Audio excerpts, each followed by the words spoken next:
আইনি ভিত্তি ব্যতীত জুলাই সনদের মূল্য ভাঙারি দোকানের কাগজের মতো বলে মন্তব্য করেছেন রাশেদ প্রধান। জাতীয় গণতান্ত্রিক পার্টির সহসভাপতি ও দলীয় মুখপাত্র রাশেদ প্রধান বলেছেন, আমরা হাজারো শহীদের রক্তের বিনিময়ে পাওয়া নতুন বাংলাদেশের নতুন স্বৈরাচার, লুটেরা, চাঁদাবাজ, খুনি হিন্দুস্তানের দালাল চাই না। জুলাই সনদ আমাদের আগামী পথ চলা এবং দেশ গড়ার দিক নির্দেশিকা। সমাজের প্রত্যেকটি শ্রেণীর পেশার মানুষকে জুলাই সনদের আইনি ভিত্তির পক্ষে কথা বলতে হবে। আইনি ভিত্তি না থাকলে যে কোনো দল ক্ষমতায় এসে জুলাই সনদকে অস্বীকার করতে পারে। মনে রাখবেন, আইনি ভিত্তি ব্যতীত জুলাই সনদের মূল্য ভাঙারি দোকানের পুরাতন বাতিল কাগজের মতো। রাশেদ প্রধান বলেন, আমি দেখতে পাচ্ছি আমাদের ডাকে সাড়া দিয়ে সরকারি ছুটির দিন আজ এখানে উপস্থিত হয়েছেন ডাক্তার, ইঞ্জিনিয়ার, আইনজীবী, বেসরকারি চাকরিজীবী।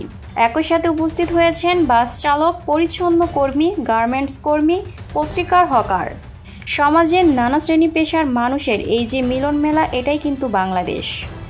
আপনার মাসিক উপার্জন 10 লক্ষ টাকা হোক কিংবা 10,000, আপনার ভোট দেওয়ার ক্ষমতা একটি। আমরা চাই না আপনার দেওয়া সেই একটি মহামূল্যবান ভোট নষ্ট হোক। তাই আমাদের পিআর পদ্ধতিতে জাতীয় নির্বাচন আয়োজন করতে হবে, যেখানে প্রত্যেকটি ভোট কাজে লাগবে।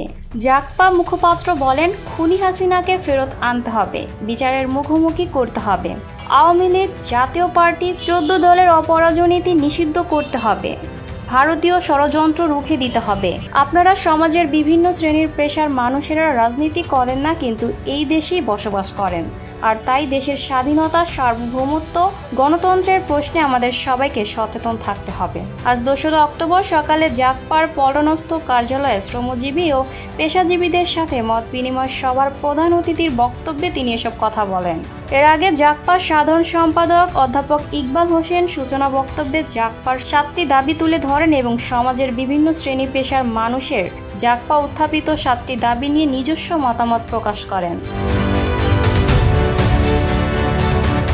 Lucky Akter, people voice television, Dhaka.